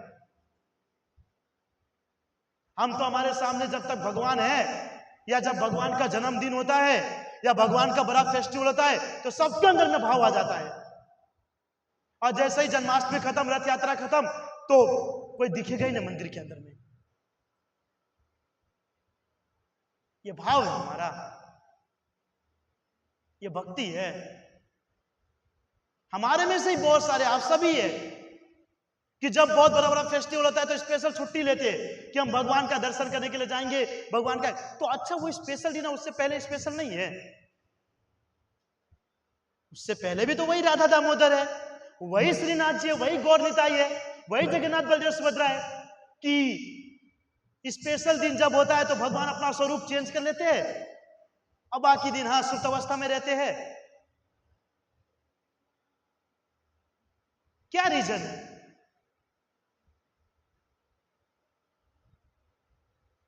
रियल में बबू जी ना, भगवान से प्रेम करना, किसी से सीखना है ना तो गोपियों से सीखना चाहिए कि किस प्रकार कृष्ण से वो प्रेम करते हैं। हमारा प्रेम तो देखिए, तिलक लगाने में 10 मिनट लगाते हैं, धोती पहनने के लिए 15-20 मिनट। अरे प्रभु जी ये थोड़ा साइड से डिजाइन नहीं बना कि वो बड़ा लग रहा है कि छोटा लग रहा है, ये कुर्ता प्रभु जी कैसा पहनूं, वो पत्ता डिजाइन वाला, फुल डिजाइन, वो क्या बाजू वाला, कौन सा पहनूं? ये भाव है। बताइए, हाथ ऊपर करके बताइए, कौन बोला ये भाव है? ये भक्ति है? ये कोई प्रकार का भाव भक्ति नहीं है। ये सब सिर्फ दिखावे की चीज है, सब दिखावा की। भगवान कह रहे कि आपको इतना अच्छा सब करके आओ।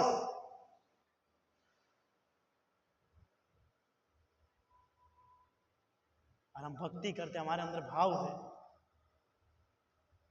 अरे भाव तो आप गोपियों से सीखिए कि उसको अपने शरीर के बारे में कुछ पता ही नहीं है, उसको कहते हैं भाव। चैतन्य महाप्रभु कहते जब तक कोई भक्त पागल नहीं होता, उसको व्यक्ति पागल नहीं कहता ना, तब तक वो भक्त नहीं है। और हम तो इतना तैयार होते हैं ना,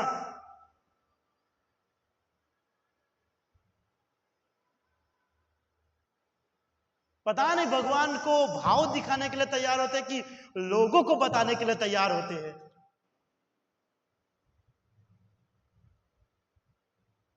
एकदम उतरी उतरी डाल देंगे, एकदम परफ्यूम मार करके, एकदम वो अभी तो नया वो पहनते ना, वो गले में रस्सी का आता है ऐसा, नरसिंह भगवान का, वो टांग करके और अलग स्टाइल में पगड़ी मार करके, और वही बाजू वाला जो पहन करके। ये भाव है हमारा।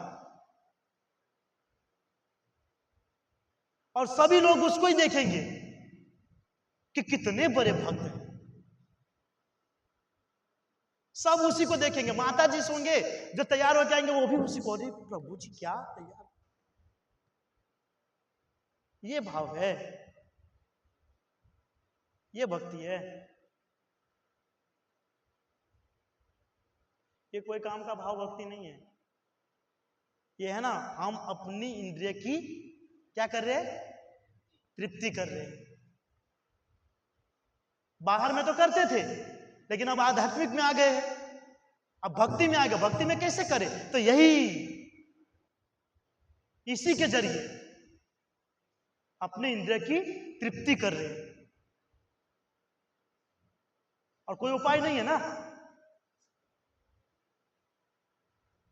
मैं जैसे ये धोती कुर्ता पहना था, तो यहां पर कुछ दाग लगा हुआ था, 4-5। तो हमारे एक यूथ था, बोला प्रभु जी क्या आप ये पहन करके रखे हो?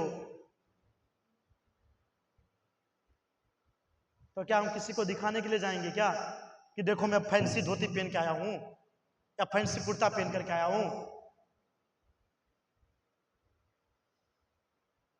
एक भक्ति के अंदर एक बात बताइए कि हमको भगवान से मतलब रहता है कि दूसरे लोगों से मतलब?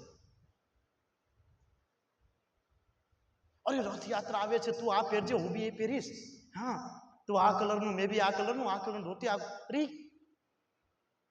क्या आप પહેરીને આવજે ને તે પહેરીને આવશે? यहाँ जगन्नाथ जी बेचारा आप बीमार होकर के बाहर निकल रहे, और ये डिस्कशन कर रहे कि हम क्या पहन करके। अरे बाप रे,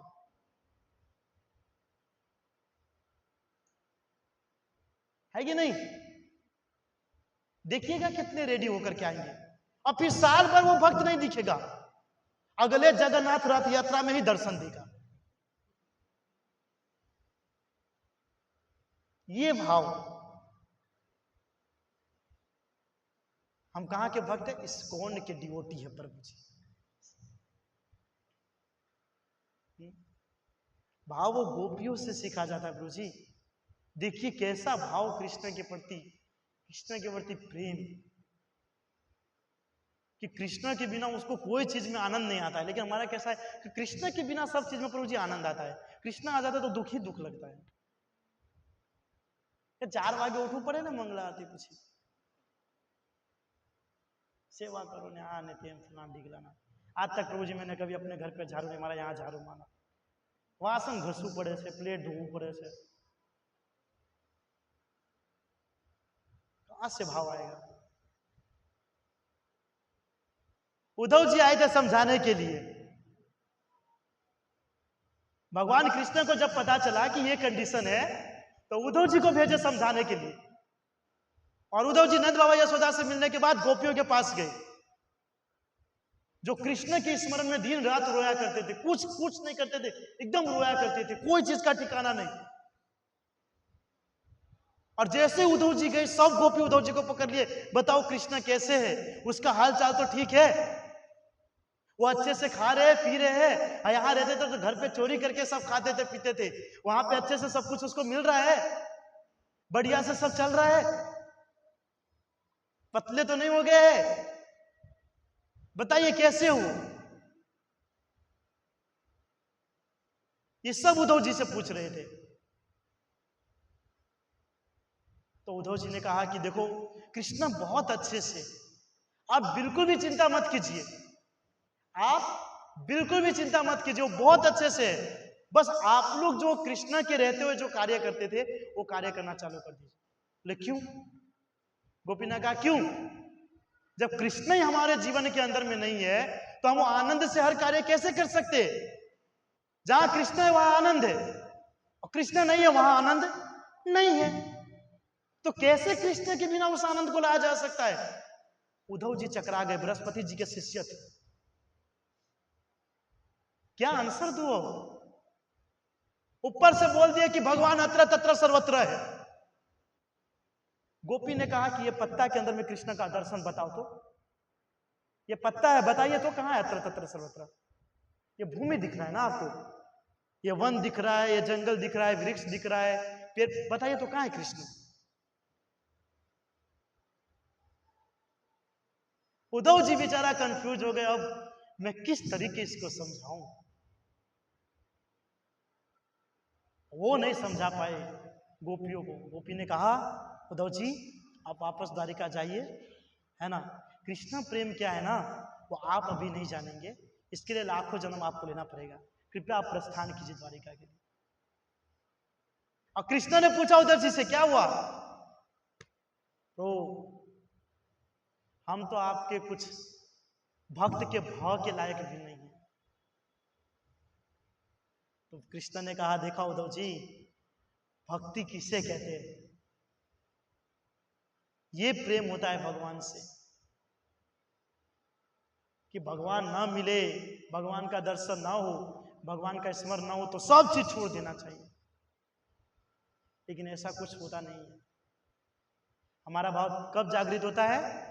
जब बड़ा बड़ा फेस्टिवल आता है, बड़ा बड़ा प्रोग्राम होता है, तब जागता है। तो गोपी भगवान श्री कृष्ण को रोते हुए सभी के सभी गोपी देख रहे, सब रोते हुए देख रहे, और कृष्ण भी देख रहे, और गोपी ने भी कहा कृष्ण को कि आप रुकिए, लेकिन कृष्ण रुके नहीं। कुछ ही समय में भगवान को कहा कि भगवान हमारे जाने का समय हो चुका है, कृपया रथ के ऊपर में बैठिए।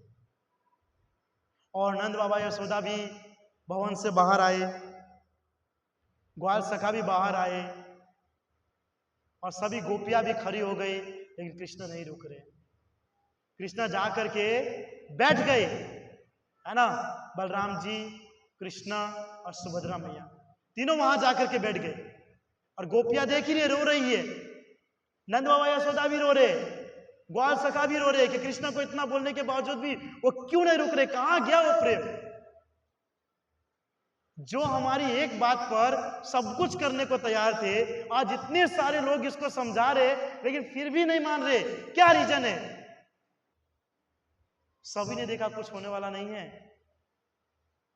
तो गोपियों ने क्या किया, गोपियां सभी के सभी गए रथ के पास, और जो वो चार घोड़ा था ना रथ से बंधा हुआ, वो घोड़े को हटा दिए, और गोपी स्वयं वो रस्सी को लेकर के द्वारिका जाने वाली रथ को वृंदावन धाम की ओर लेने लगी।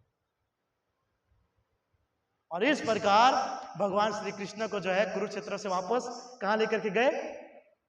वृंदावन धाम। तो इसको कहा जाता है कि पहली बार रथ यात्रा किसने निकाली? गोपियों ने भगवान श्री कृष्ण को बैठा करके। ये प्रेम का है ना, ये प्रेम का क्या बोलते फेस्टिवल है, उत्साह का फेस्टिवल है, कोई सजावट का दिखावट का नहीं है।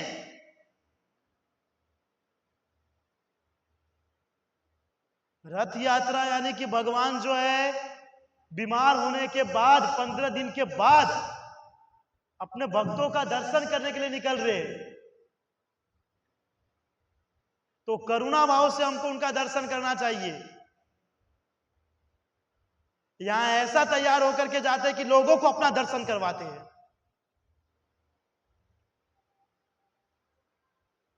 ये भक्ति नहीं है, ये भक्ति साधना नहीं है, ये दिखावा है, ये दिखावा है। फिर भले कलयुग के राजा जगन्नाथ बलदेव सुभद्रा जी उद्धार करने वाले, लेकिन हमारा नंबर नहीं आएगा, हमारा नंबर नहीं आएगा, क्योंकि हमारे अंदर वो भाव प्रेम है ही नहीं, वो श्रद्धा है ही नहीं। अब देखिए राजा इंद्रधूम्न, कितनी लालसा थी उसकी, कितनी लालसा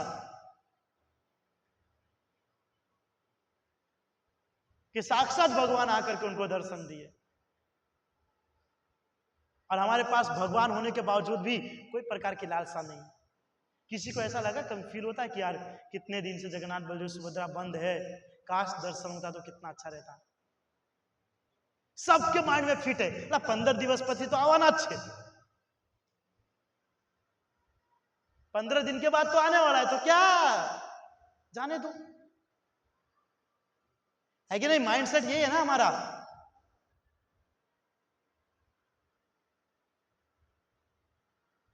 रथ यात्रा का मुख्य उद्देश्य क्या है, जगन्नाथ बलदेव सुभद्रा जी उसके ऊपर क्यों आरूढ़ होते हैं, ये हम सबको पता नहीं है।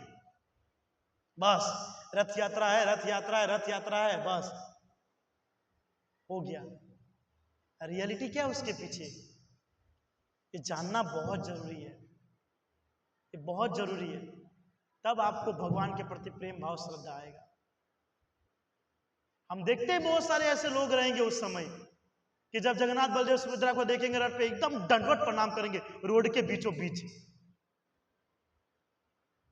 अब प्रणाम करके उठेंगे तो आजू बाजू देखेंगे भी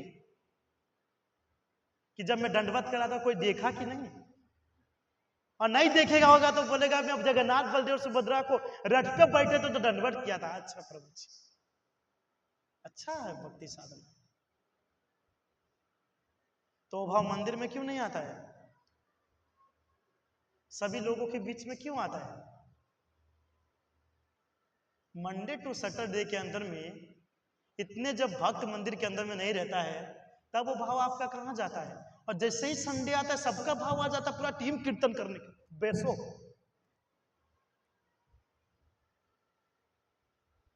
जैसे ही जन्माष्टमी आया, बाप रे, पूरा स्लोट बनता है। 12 वागे, 1 वागे, 3 वागे, 4 वागे, 5 वागे। रेगुलर डे में वो भाव कहां है?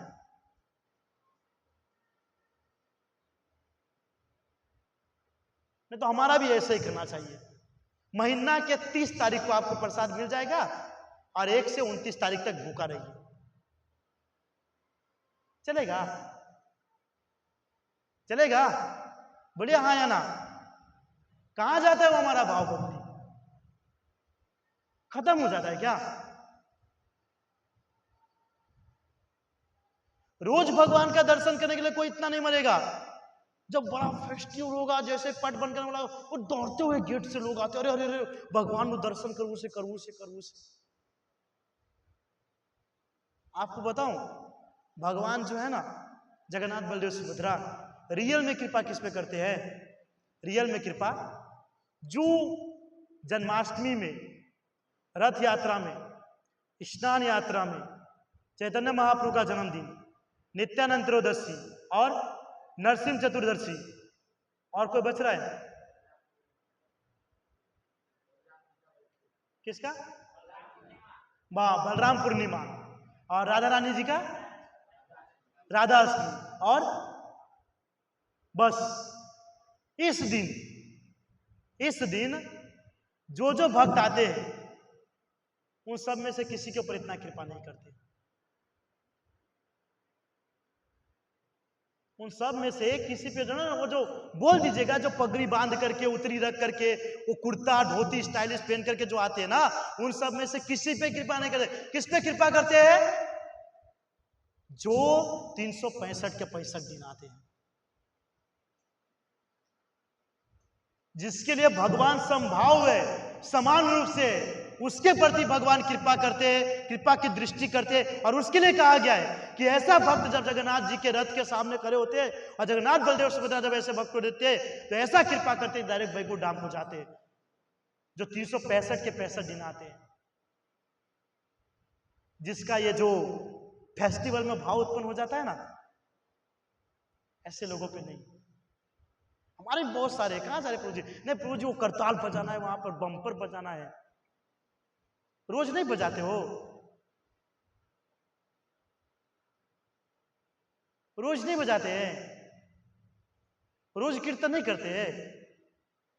अरे उस फेस्टिवल के दिन में अंदर कोई परफेक्ट कीर्तन नहीं होगा तो भी इतना उत्साह में हरि बोल, क्या बात है क्या। और रोज जब इतना अच्छा कीर्तन होगा कोई दिखेगा भी नहीं, और उसमें कोई नहीं भी गाना आता है ना तो भी हरि बोल मानना पड़ेगा एकदम। ये क्या कंडीशन है।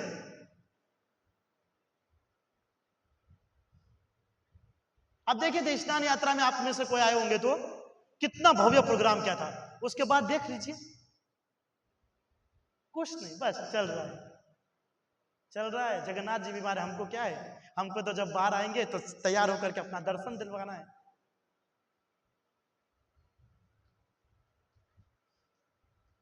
ये भक्ति साधना नहीं है। देखिए मैंने पहले भी कहा कि गौर निताय जो है, कृष्ण बलराम जो है, राधा दामोदर, राधा श्याम सुंदर, जितने भी है, माधव गोविंद जो भी है, इन ये सब इतना कृपा नहीं करते। कलयुग के अंदर में सिर्फ जगन्नाथ बलदेव सुभद्रा जी कृपा करने वाले। आने वाले समय के अंदर में राधा माधव हो, राधा श्याम सुंदर है, राधा गोविंद है, राधा रमन है, गोपीनाथ है, माधव है, दामोदर है, जो भी है सब खत्म हो जाने वाला है। कौन रहेगा?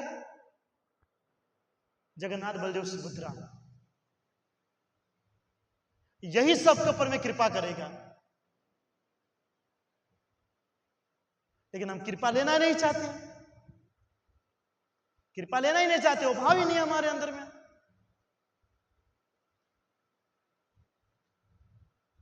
अब बोलते हैं हम बहुत बड़े भगवान के शुद्ध भक्त हैं, हम इस्कॉन के डिवोटी हैं।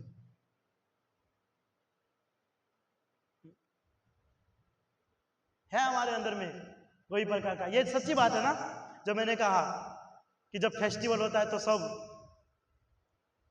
उत्साह में आ जाते हैं। मैं देखा था जैसे नया साल आता है ना, नया साल, तो मैंने ऐसे ऐसे भक्तों को देखा कि 365 दिन में से 364 दिन नहीं दिखते, और जैसे ही वो 1 जनवरी आता है, बाप रे, मंगला आरती में पूरा भीड़ रहता है। उसके बाद अगर आपको उसका दर्शन करना हो ना, भूल जाइए, अगले ही साल के 1 जनवरी को होगा, नहीं तो होगा ही नहीं। या कुछ भक्तों का जन्माष्टमी तो जन्माष्टमी, राधा अष्टमी तो राधा अष्टमी, जगन्नाथ रथ यात्रा तो जगन्नाथ रथ यात्रा, गौर पूर्णिमा टू गौर, ऐसा मुझे लगता है कि शेड्यूल बना रहे। ये भक्त का दर्शन करना है तो जन्माष्टमी टू जन्माष्टमी आइए, और ये भक्त का करना है तो राधा अष्टमी टू राधा अष्टमी। भक्ति साधना, भगवान ये सब चीज को नहीं देखते हैं, भगवान ये सब चीज को नहीं देखते। भगवान तो हमारे मन को देखते हैं, है ना, मन को देखते हैं कि हमारे मन के अंदर में क्या चल रहा है। ऊपर से आप कितना भी कुछ कर लो, कुछ होने वाला है नहीं। कबीरदास जी का ही वाणी है ना, नहाए धोए क्या हुआ जो मन मैला होए, मीन सदा जल में रहे धोए बास न जाए। ऊपर से डिटोल साबुन लगा लो, लाइफ बॉय लगा लो, और भी नया नया साबुन निकला है, कुछ भी लगा लो, लेकिन जब मन ही मैला होगा तो साबुन का क्या फायदा? कोई मतलब है? कोई मतलब नहीं है। आप कितना भी ऊपर से भक्ति साधना कीजिए, रथ यात्रा में आपका ही पहला नंबर आए नृत्य करने में, लेकिन अंदर से तो भगवान देख रहे हैं ना कि आपके मन के अंदर में क्या चल रहा है, आप कैसे है कैसे नहीं है।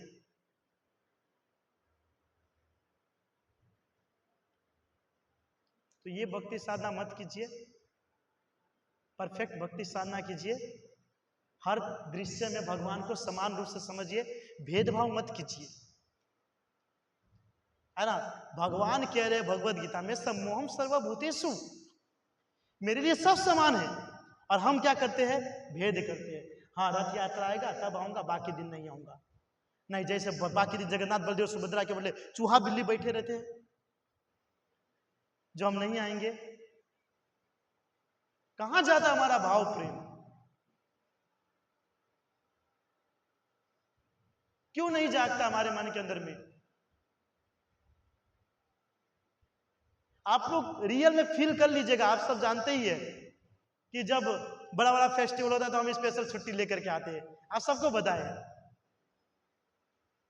बाकी दिन अगर छुट्टी भी हो ना तो भी बोलेंगे नहीं नहीं प्रभु जी संडे है तो घर में बधु काम बाकी है तो ये कर ही ली तू, टाइम नहीं मिलू मैंने। आप खुद विचार कर लीजिएगा। जगन्नाथ बलदेव सुभद्रा जी आए हैं कलयुग के अंदर में हमारे ऊपर कृपा करने के लिए। कृपा करके कृपा का पात्र बनिए, कृपा करके कृपा का पात्र बनिए। हाँ, कोई जूस वाला है, वो जूस देना चाहता है, लेकिन आपके पास गिलास ही नहीं है तो जूस कहां से लेंगे? गिलास होना जरूरी है ना, कि हाथ से हाँ प्रभु जी दीजिए, रहेगा जूस। तो उसी प्रकार जगन्नाथ जी हमको कृपा देने के लिए आए, लेकिन हमको ऐसा पात्र तो बनना पड़ेगा ना। पात्र ही नहीं बनेंगे तो सब कृपा नीचे जाएगा। इसलिए पात्र बनना बहुत जरूरी है, कृपा का पात्र, है कि नहीं। समय हमारे पास, हम सब अच्छे से भगवान की भक्ति साधना कर सकते हैं। हमारे भी सब युवक है, यंग है, सब की अवस्था अच्छे से भक्ति साधना अपने मन को लगा सकते हैं, कर सकते हैं हर चीज को, है ना। हमारे पास बहुत समय है, भगवान को प्रार्थना करके बोल सकते हैं कि आज तक मैंने जैसा ही भक्ति साधना किया है किसी लोगों को दिखाने के लिए या जो भी, वो माफ कर दीजिए, लेकिन आज से मैं आपके भक्ति साधना करूंगा। ऐसा होना चाहिए। दिखावे की भक्ति नहीं करनी चाहिए। किसी व्यक्ति को सोचना चाहिए कि कोई दिखावे की भक्ति कर रहा है तो ऐसे लोगों के सामने दिखावा कर रहा है जो आज इसका वाह वाह करेगा, दूसरा दिन शमशान भूमि में हो, जो रहने वाला नहीं। अरे ऐसा भक्ति साधना कीजिए कि ऊपर जाने के बाद भी भगवान बोले कि बाप रे क्या भक्ति किया आपने। ऐसा भक्ति। बहुत सारे भक्त होते हैं कि मंदिर खाली होगा तो एकदम ऐसे ऐसे गाएंगे, जैसे ही मंदिर भरता है बाप फॉर्म में आ जाते हैं, उछल उछल के गाते हैं। फिर आजू बाजू देखेंगे भी लोग हैं तब तो और फॉर्म में गाते हैं, और कोई नहीं रहेगा तो हरे कृष्णा हरे कृष्णा, के बाजू वाला भी हो ही जाए ना आवाज। तो हमारे दृष्टि से देखा जाए तो हम भक्ति के अंदर में आए हैं, तो भक्ति साधना हमको एकमात्र भगवान के लिए करना है। तो जो भी एक्टिविटी कर रहे हो आप भगवान के लिए करना है, किसी लोगों को प्रसन्न करने के लिए नहीं, किसी लोगों को जताने के लिए बताने के लिए नहीं, किसी फ्रेंड को बताने के लिए या ये फ्रेंड ऐसा कर रहा है मैं भी करूंगा वहां, ये सब चीज के लिए नहीं, ये सब चीज के लिए नहीं। भगवान के लिए हम भक्ति साधना कर रहे हैं क्योंकि भगवान को प्रसन्न करना है।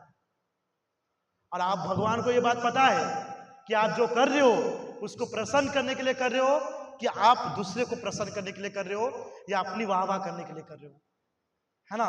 तो ये बात जान करके रहिएगा। इसलिए जगन्नाथ बलदेव सुभद्रा जी आने वाले हैं शुक्रवार को रथ के ऊपर में, स्टेशन पर, सबके ऊपर कृपा करने के लिए। समय है हमारे पास, कितना दिन है? 5 दिन है। 5 दिन के अंदर में अपना पात्र तैयार करके रखिए। 5 दिन के अंदर में अपने पात्र को तैयार करके रखिए ताकि जब कृपा करे तो उस पात्र के अंदर में आप वो कृपा को ले सको। ये नहीं ऐसा स्टाइलिश बन के आओ कि भगवान भी आपको भूल जाए कि अरे यार वो वही है दर्शन करने आए कि कोई दूसरा है ये नहीं। सही बोल रहा हूँ ना? बता रहे थे ना प्रभु जी कि वो मोबाइल के अंदर में फोटो लगाए थे, फेस लुक माता जी ने ब्यूटी पार्लर में जाकर के इतना तैयार होकर के आए, जो मोबाइल भी कंफ्यूज हो गया, ये मेरी ही मालकिन है कि कोई और फेस दिखा रही है। खुल ही नहीं रहा था, जब मुंह धो के आए तो फिर लोग खुला। तो जगन्नाथ जी के पास भी जब जाए तो जैसे हम हैं वैसे ही बन के जाए, ताकि हाँ जान सके कि मेरे भक्त है। ये नहीं इतना एकदम तैयार कर ले कि लोग तो दूर की बात है, जगन्नाथ भी सोचने लगे, नहीं तो आपकी कृपा किसी और के खाते में चला जाएगा। पता ना, अकाउंट नंबर पीछे से थोड़ा गलत हो तो आपका पैसा किसी और में ट्रांसफर हो जाता है कि नहीं? इसलिए अच्छे बन करके जाइए, एक ही भाव कि जगन्नाथ बलदेव जी का, सुभद्रा का दर्शन करना है। इतने समय के बाद भगवान जो है बीमार होकर के बाहर निकलेंगे तो उनसे हम कृपा करेंगे। भगवान प्लीज बीमार मत पड़िए, एक बार नहा रहे हैं, रह लीजिए, हम रोज नहाते है कि नहीं? इस प्रकार कृपा पात्र योग्य बनिए। और जगन्नाथ बलदेव सुभद्रा जी प्रकट होंगे तो उनके सामने जाकर के प्रार्थना कीजिएगा कि हमारे ऊपर भी कृपा कीजिए, ताकि हम भी आपकी भक्ति साधना अच्छे से कर सके। जैसे मैंने कहा कि गौर निताय, राधा दामोदर या नरसिंह देव भगवान, इन सब का कृपा मिलना बहुत हार्ड है, कठिन है, लेकिन जगन्नाथ बलदेव सुभद्रा का कृपा जो है प्रसाद खाते खाते ही मिल जाता है। इसीलिए ये जल्दी मान जाएंगे। तो इनसे प्रार्थना कीजिएगा कि अच्छा भक्ति साधना दीजिए, कृपा कीजिए कि हम भक्ति साधना करके आपके पास आ सके, इस भौतिक संसार से बाहर निकल करके आपके चरणों में हमेशा अपने मन को लगा सके, अपने इंद्रियों को लगा सके और आपकी सेवा में अपना जीवन योगदान कर सके। मुझे और कोई चीज की लालसा नहीं है, ठीक है? लेकिन जब भगवान के पास जाते भी है ना, तो कैसा बन करके जाना चाहिए? दीन, कनिष्ठ। कैसा? कनिष्ठ बन करके। आप एकदम बेल्ट टाई, बेल्ट सूट लगा करके प्रभु मान करके बोलोगे अल्लाह के नाम पर दे दो, कोई देगा आपको? कोई देगा? नहीं देगा। उसके लिए क्या करना पड़ेगा? फटा चीटा कपड़ा पहन करके, तो सब आके देगा। तो जगन्नाथ जी के पास जाएंगे तो राजा बन करके मत जाइएगा, बोलेगा भाई ये तो पहले से ही राजा है। कैसा बन करके जाना है? दीन, गरीब, हमारे पास कुछ है ही नहीं। ये भी नहीं कि अंदर से सोच रहे हो नहीं नहीं मेरे पास सब है, लेकिन राजा प्रभु ने कहा इसलिए मैं बोल रहा हूं कि मेरे पास कुछ नहीं है। ऐसा नहीं, रियल में कि मेरे पास कुछ नहीं है, आप कृपा कीजिए। तो बहुत सारे इंटेलिजेंट लोग हैं जो कुछ भी सोच लेते हैं, कुछ भी बना लेते हैं, है ना? तो इस प्रकार हाथ जोड़ करके जगन्नाथ बलदेव सुभद्रा जी का दर्शन कीजिएगा रथ यात्रा के अंदर में। और जो भी यूथ हमारे यहाँ से जाने वाले हैं वो शुक्रवार के दिन यहाँ पर यूथ क्लास के अंदर में ही 1 बजे हाजिर हो जाइएगा। हम सब साथ में जो है निकलेंगे यहाँ से। और जैसे हमारा ग्रुप है नारायणी सेना, सो स्पेशल आप सबके लिए क्या बोलते हैं सूचना कि नारायणी सेना टी शर्ट पहन करके जो आ रहे हैं तो उनको अंडर रखा जाएगा, क्योंकि हमारी बातचीत हुई है। सो जो है वो पहन करके आइएगा, और जो अलग बन करके आना चाहते हो अलग बन करके भी आइएगा। कहीं ऐसा ना हो जगन्नाथ आपको सुअनिल प्रभु भूल ही जाए है ना? ठीक है, हरे कृष्णा। जगन्नाथ बलदेव सुभद्रा मैया की, रथ यात्रा महामहोत्सव की, शील प्रभुपाद की, गौर प्रेमानंदे। किसी की कोई रथ यात्रा जगन्नाथ बलदेव सुभद्रा को लेकर के जिज्ञासा है